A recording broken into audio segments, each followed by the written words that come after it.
زمن نقص څه دی چې نن د اهل حدیث توب نه یو ګرمه سکروټه جوړه شوې ده. نور نقص نشته دی، خو الحمدلله منګه سوچه دین، صفا منهج، نبوي دین، نبوي اخلاق، محمدي شریعت مخلوق ته د انوار په شانه وښوده.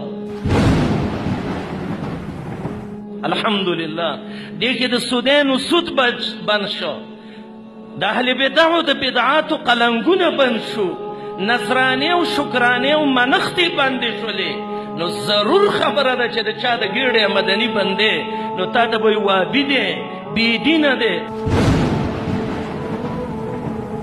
دا نور څه عیب نه دی ورونو، خو منګه دا ویو اناس اعرضوا عنا بلا جرم ولا معنا.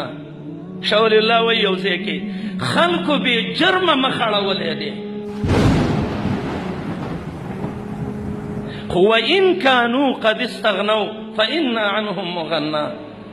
که هغوی زموږ نه ډډه راکاږي، الحمدلله زموږ الله شته دی، د نبي سنت شته دی، قرآن شته دی، سیرت د سلفو شته دی، نو زموږ هغو ته څه ضرورت دی؟